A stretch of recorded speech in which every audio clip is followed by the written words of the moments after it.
왜 양자역학인가? 이 부분에 관해서 좀 더 변명이 필요합니다. 여러분들 20세기까지 자연환경, 자연과학, 그것은 주로 보이는 세계, 외부 세계, 뭐 이런 거였습니다. 근데 그것의 대전환을 보여준 것이 바로 프로이드의 잠재의식이라는 거였어요. 다시 말하면 지금까지 의식의 세계, 그것만이 정신, 인간의 전부라고 봤는데 프로이드가 잠재의식을 발견하면서 의식 밑에는 빙산의 일각처럼 거대한 잠재의식이 있다. 그래서 인간이라고 하는 것은 그 의식 자체가 이 잠재의식 바탕 위에서 일어난다. 그런 그 거대한 새로운 영역을 발견하게 됩니다. 그 다음에 중요한 것은 20세기와 21세기 차이는 바로 아날로그와 디지털의 차이입니다. 그럼 아날로그는 십진법입니다. 옛날 말은 불안식의 시대입니다. 그럼 디지털 시대는 뭐냐? 0과 1이 온 우주를 계산하는 시대입니다. 그리고 그건 엄청난 계산법의 혁명을 이룩하고 세계를 변화시키죠. 그게 21세기입니다. 그럼 다시 시를 봅시다. 우리는 지금까지 시 하면은 우리가 시를 어떻게 썼습니까? 보이는 세계, 느끼는 세계, 감각적인 세계, 보이는 세계. 꽃을 보고, 하늘을 보고, 강물을 보고, 들을 보고, 자연을 보고. 보이는 자연, 보이는 대상을 보고 시를 썼어요. 보이는 대상을 주로 했죠. 그래서 플라톤이 시인이니 미술가니 예술가니 니들 다 웃기는 말이야. 원숭이 같은 놈들이다. 이렇게 본 거예요. 다시 말하면 보이는 것만 흉내내는 존재들이다. 그게 바로 이미 2300년 전 플라톤이 지적한 거였어요. 시는 도대체 외국 것만 보고서 그걸 아름다우니 뭐하니? 이건 푸른색, 붉은색, 예쁜색 이래가면서 노래하고 있었다.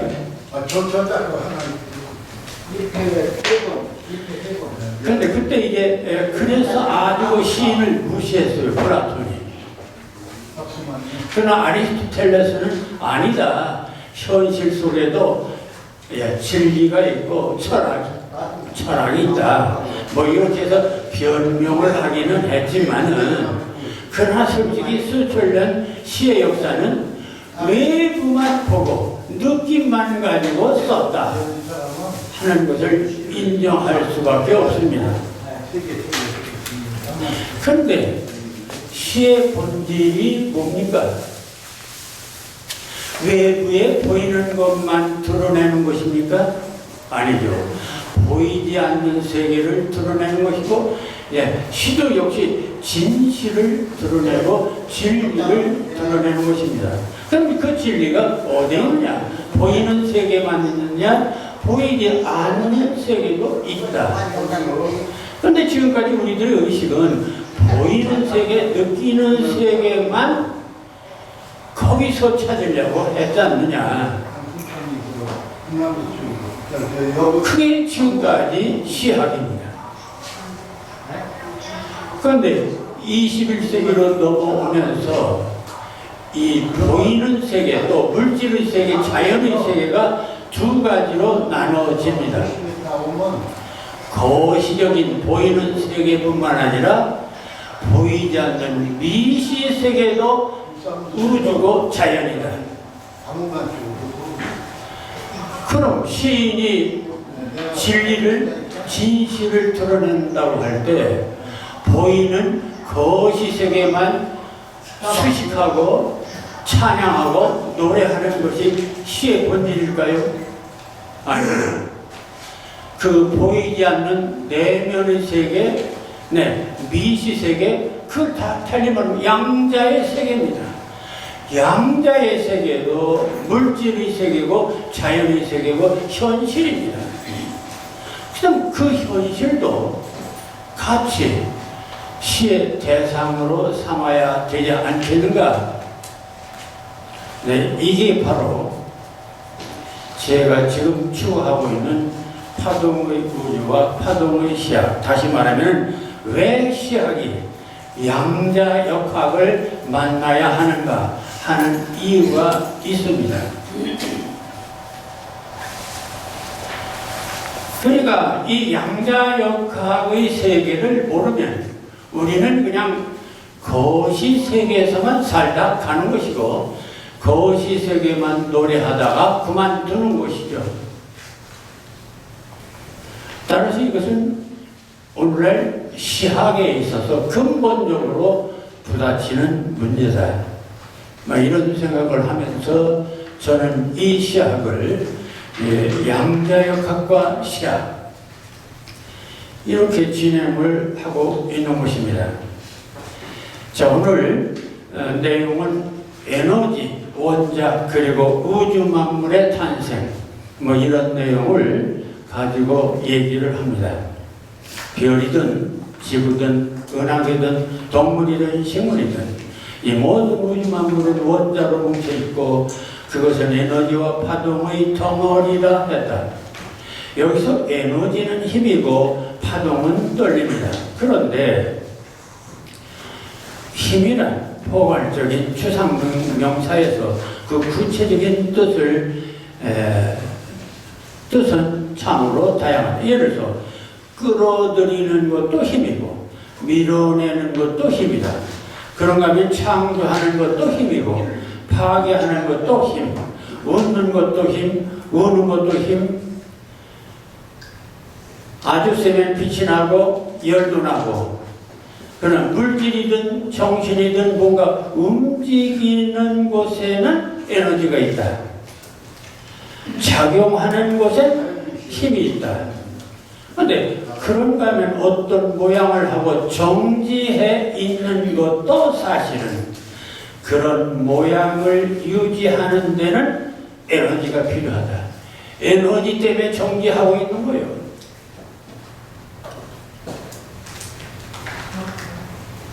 그러니까 사물이 있는 곳엔 에너지가 있고, 그러니까 힘이 있고, 변화가 있는 곳에 에너지가 있고, 행동이 있는 곳엔 에너지가 있다. 그러니 모든 단어 뒤에는 에너지라는 말만 붙이면 된다. 물질 에너지, 정신 에너지, 전기 에너지, 재생 에너지죠. 그런데 놀라운 것은 이런 신비가 우리 눈에 보이지는 않는다. 다만 에너지가 있는 곳에 파동, 흔들림, 떨림이 있을 뿐이다. 갈대의 떨림을 보고 바람의 실체를 아는 것처럼 말이다. 우리는 바람이 보이지 않아요. 그러나 바람의 존재를 알 수 있어요. 뭘로? 흔들림을 보고, 나뭇잎의 흔들림을 보고. 성경 말씀에 이런 구절이 있어요.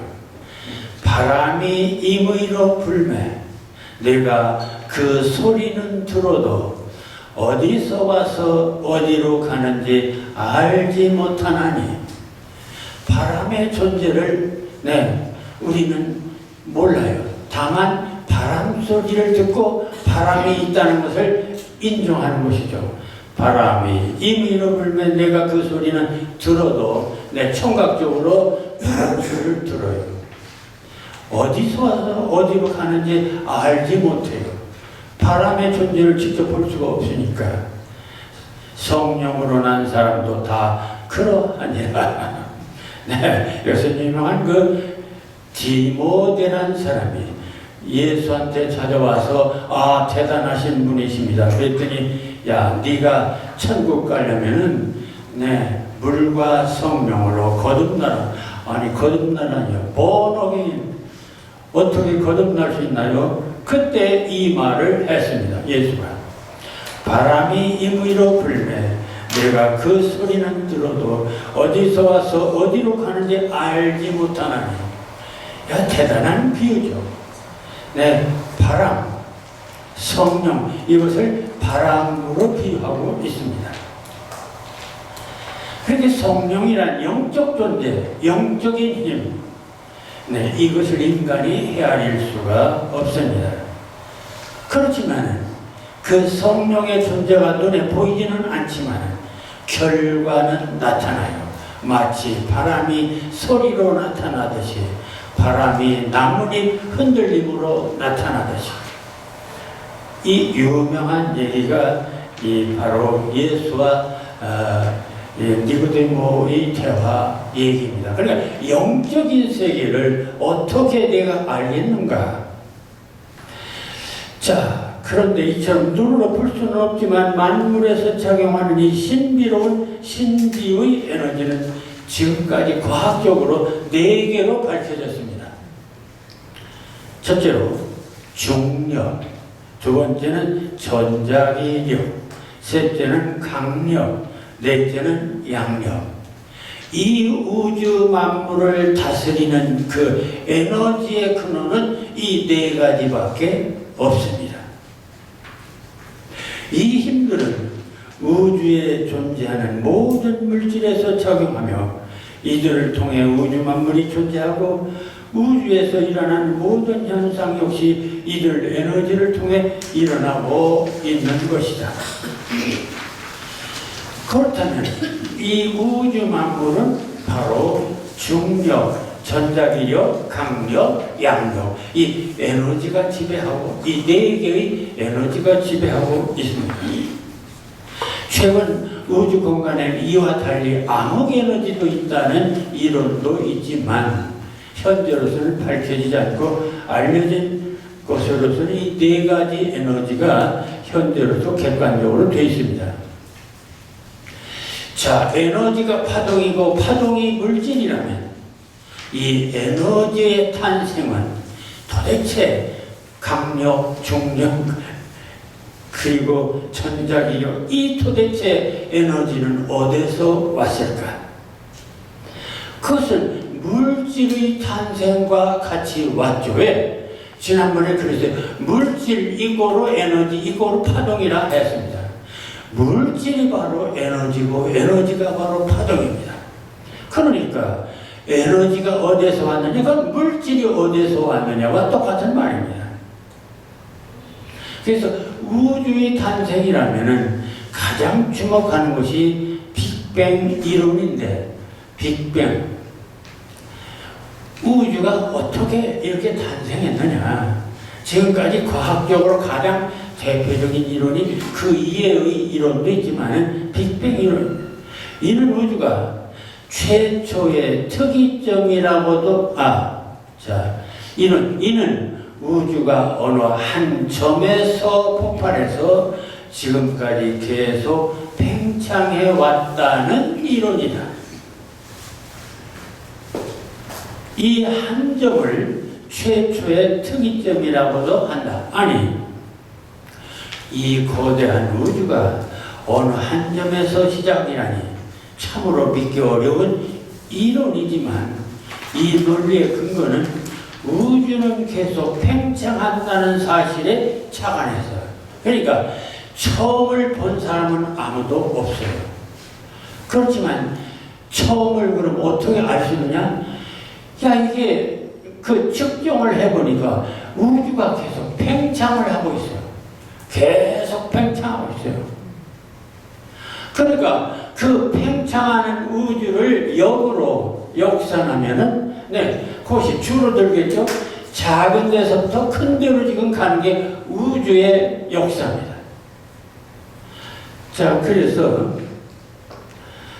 팽창한다는 사실에 착안해. 그렇다면 팽창을 거꾸로 되돌리면 마침내 점으로 나타난다. 그 얘기입니다. 그래서 점에서 출발했다고 말할 수밖에 없잖냐. 그런 겁니다. 그렇다면 팽창을 거꾸로 되돌리면 점점 작아서 마침내 한 점에 이른다는 것이다. 이를 비교적 과학적으로 밝힌 것이 최근 우주망원경에 의한 우주 배경 복사인데, 이를 통해 우주의 나이는 137억 5천만 년으로 계산이 된다는 거예요. 그러나 인간의 과학으로 측정할 수 있는 이 우주의 범위는 아직도 4.5에 불과하다. 4.5%밖에 안 돼요. 뭐 135칠력이니 뭐니 하고 계산하는데, 이게 그 인간이 현재 밝혀낼 수 있는 능력은 4.5, 전 우주의 4.5에 불과하고 나머지 95.5는 여전히 오리무 중인 상태다. 막 이런 것입니다. 자, 그런데 어느 한 점이 폭발하고 팽창한 것이 현재 우주라면, 그러니까 고무풍선처럼 폭발 이전에 현재 우주에서 확인할 수 있는 모든 물질적 요소들이 한 점에 압축되어 있어야 한다. 이게 중요한 대목입니다. 한 점에서 출발했다. 그럼 현재의 중력이라든지 양력이라든지, 예를 들어서 원자라든지 양성자라든지 중성자라든지 이런 것들도 그 한 점 속에 있었어야 그놈이 폭발해가지고 다시 그 한 점으로 돌아가는 거 아니냐, 그런 얘기입니다. 그러니까 압축되어 있어요. 그러니까 오늘날 만물의 공통요소인 원자의 전자나 양성자나 중성자는 물론이고, 에너지의 근원인 중력, 전자기력, 강력, 양력, 이 모든 에너지, 모든 물질적 요소, 오늘날 말하는 92개의 원소니 뭐 하는 이 모든 물질적 요소, 에너지의 요소가 이 한 점에 있었다는 말 아니냐, 그런 얘기입니다. 그 한 점이 주먹만한지 콩알만한지 그건 몰라요. 다만 그냥 한 점, 작은 그 한 점에서 출발했다, 이런 얘기죠. 그런 것이 어느 순간 대폭발을 하자. 그게 빅뱅입니다. 무려 10의 32제곱. 이게 어느 정도의 열이냐면요, 태양열의 6조 배. 태양열의 6조 배. 그러니까 이거 한 점이 폭발할 때 태양열의 6조 배. 상상이 됩니까? 그렇게 어마어마한 힘으로 폭발을 하는 거예요. 그리 되니까 양성자니 중성자니 뭐 양자니 뭐 중력이니 에너지니 뭐니 이런 것들이 다 그 열기에 녹아가지고 없어졌어요. 그냥 하나의 공기 상태로 변해버렸어요. 이제 이게 지금 빅뱅 이론입니다. 어떻게 우주가 탄생하고 지금 발전했는가 하는 가장 합리적인 이론이라는 거죠. 한 점인데 그 점 속에 양력도 있고 강력도 있고 중력도 있고 전자기력도 있고 거기에 원자도 있고 전자, 양성자, 중성자 이런 것들이 같이 뭉쳐있는 상태. 그런 점, 한 덩어리. 그 한 덩어리가 폭발하는데 바로 태양의 6조 배라고 하는 어마어마한 열이 나게 됩니다. 그러니까 그때는 전자고 뭐고 없어요. 전자가 없어.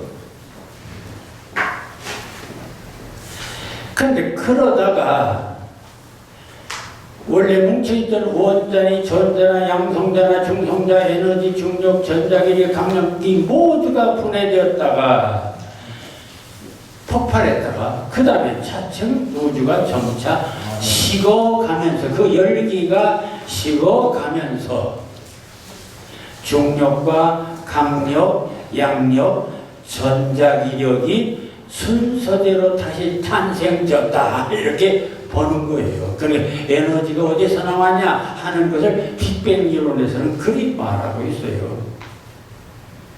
그리고 우주의 온도가 100의 8승만큼 쉽게 되면 양성자, 중성자, 강력에 의해 하나로 뭉쳐 핵이 되고 막 이들이 융합한 과정에서 빛도 탄생하고 이렇게 되었다. 뭐 이렇게 얘기를 합니다.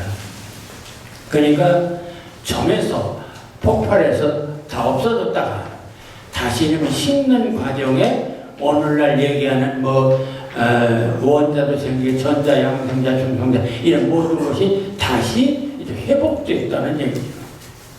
그리고 다시 마이너스 200도씨까지 우주가 식자 그때서 이제 전자가 수소, 핵과 만나 최초의 수소 원자 그리고 헬륨 원자들이 생성되고 이어서 수많은 별들이 생기고 이들이 또 오래되니까 폭발해서 초신성이 생기고 그리고 우주먼지가 생기고 이렇게 해서 지구도 생기고 별도 생기고 막 이렇게 다 나눠져서 뭉치고 이래서 생겼다 이런 얘기입니다. 자, 물론 이것은 대표적 학설이지 완성된 정설은 아니다. 네, 가장 대표적인 학설입니다. 설득력 있는 학설이라는 거죠. 그리고 우주의 모든 것을 품고 있었다는 그 최초의 특이점, 이제 여기서 이제 문제가 됩니다. 그 특이점은 어떻게 있었고 왜 폭발했을까? 이 부분은 과학자도 설명할 수가 없습니다. 그렇잖아요. 이제 이게 바로 문제입니다. 그러니까 빅뱅 이론의 근본적인 문제는 도대체 그 점은 어디서 나왔냐 이거야. 그 점은 누가 만들었어? 언제부터 있었어? 만일 그 점이 오래전부터 그럼 시간이 있었다는 얘기고 그 점이 어떤 공간을 유지하고 있다. 그 공간이 있었다는 얘기인데 빅뱅 이후에 우주가 시작돼 말이 안 되는 소리 아니야. 점은 도대체 어디서 나온 거냐 이거예요. 그리고 그 점이 모든 것을 품고 있었다. 야, 이제 이 대목입니다. 그럼 이 대목은 마치 뭐와 같으냐면 이런 겁니다. 대한민국 조선이 어떻게 생겼냐? 고조선, 단골항검이 어떻게 태어났냐? 하늘에서 환웅이 내려와서 고모고 이렇게 결혼해서 낳았다. 뭐 일어난 그걸 우리는 신화, 네, 초과학적, 비과학적 그 얘기. 그러니까 한 점이 있었다. 그 비과학적인 얘기. 만약 점이 있었다면 점이 우주를 변했다. 그럼 유에서 유가 됐다는 얘기인데 그건 창조가 아니죠. 자, 여기 우리는 근본적인 문제가 있습니다. 최초의 특이점은 어떻게 있었고 왜 폭발했을까? 이 점에 대해서는 과학도 설명하지 못한다. 우연히는 그냥 있었다 밖에 말할 수가 없어요.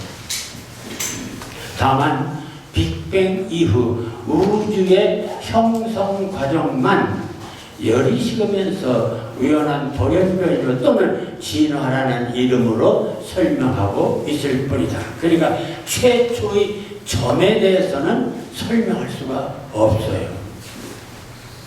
그렇다면 그 최초의 특이점에 관한 설정은 차라리 태초에 하나님이 천지를 창조하시니라 라고 말하는 종교의 창조설과 뭐 다를 게냐. 아니, 그게 오히려 더 훨씬 합리적이지 않냐.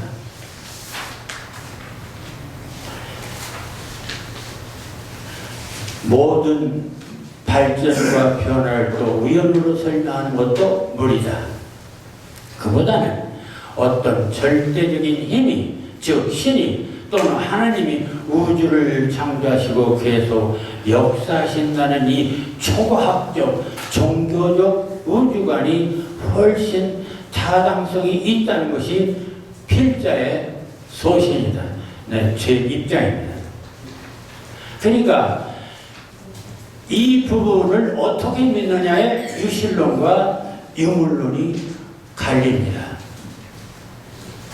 최초의 우연히 점이 있었다. 그 점이 폭발해서 이렇게 발전했다라고 보는 것을 그걸 난 믿겠다. 그 유물론입니다. 최초의 점이 어떻게 있었냐? 그건 있을 수가 없는 얘기다. 그것은 어떤 절대적인 존재가 창조하지 않고는 있었다고 말할 수가 없다. 설명이 안 된다. 그게 종교적인 창조설입니다. 그게 바로 유실론입니다.